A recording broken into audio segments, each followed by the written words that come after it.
Hello दोस्तों, नमस्कार। मैं हूं प्रमोद राव और आप देख रहे हैं बहुजन लाइव। दोस्तों, आज की वीडियो में हम लोग चर्चा करेंगे कि क्या वास्तव में बहुजन समाज पार्टी भारतीय जनता पार्टी की बी टीम है।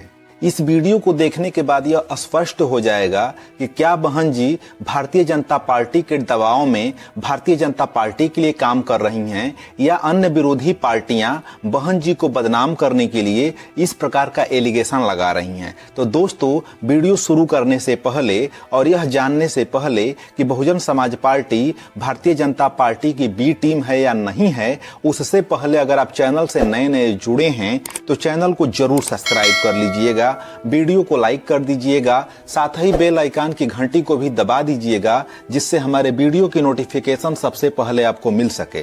तो दोस्तों, चलिए वीडियो को शुरू करते हैं और जानते हैं सच्चाई क्या है। जब बहुजन समाज पार्टी अपने प्रत्याशियों की घोषणा करती है और वहां पर विरोधी पार्टियां चुनाव हार जाती हैं, तो अपने हार को छिपाने के लिए बहुजन समाज पार्टी के ऊपर इल्जाम लगा देते हैं कि यह पार्टी अगर चुनाव नहीं लड़ी होती तो हम चुनाव जीत जाते। अब आप स्वयं विचार कीजिए कि बहुजन समाज पार्टी एक राष्ट्रीय पार्टी है, क्या उसे चुनाव ही नहीं लड़ना चाहिए? अगर विरोधी चुनाव हारता है तो क्यों हारता है, उसको यह एनालिसिस करना चाहिए, उसकी समीक्षा करनी चाहिए कि उसमें कहां कमी रह गई है, वह क्यों नहीं चुनाव जीत पाया। लेकिन वह अपने चुनाव की कमियों की समीक्षा करने के बजाय वह बहुजन समाज पार्टी पर यह एलिगेशन लगाता है कि बसपा की वजह से हम चुनाव हार गए। दोस्तों, अगर कोई पार्टी या प्रत्याशी किसी विधानसभा में किसी लोकसभा के सीट पर अगर 2000, 4000, 10,000 वोट पाता है तो यह बात समझ में आती है कि यह पार्टी वोट काटने का काम कर रही है। लेकिन बहुजन समाज पार्टी जब चुनाव लड़ती है तो वह कोई भी सीट हो, चाहे विधानसभा का चुनाव हो या लोकसभा का चुनाव हो, 3-3, 4-4 लाख वोट बहुजन समाज पार्टी को मिलता है।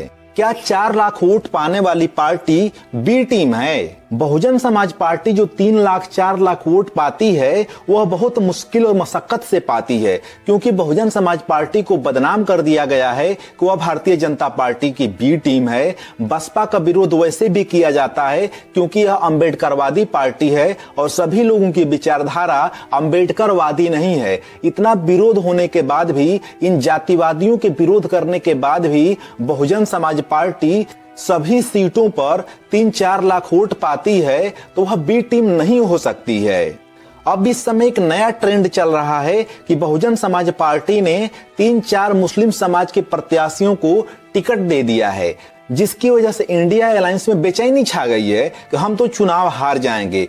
क्या बहुजन समाज पार्टी मुस्लिम समाज के प्रत्याशियों को टिकट भी ना दे? क्या मुस्लिम समाज सिर्फ वोट देने के लिए बना है? क्या वह इस देश का MP MLA नहीं बन सकता है?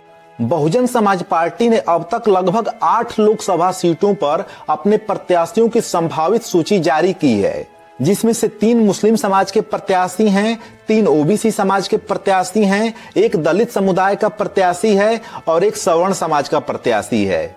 लेकिन विरोधी पार्टियां बहुजन समाज पार्टी को बदनाम करने के लिए, भारतीय जनता पार्टी की बी टीम बताने के लिए सिर्फ मुस्लिम समाज के प्रत्याशियों का नाम बाहर करके बहन जी को बदनाम करने के लिए पूरा षड्यंत्र तैयार कर दिया गया है, जिससे कि बहन जी को नुकसान हो जाए।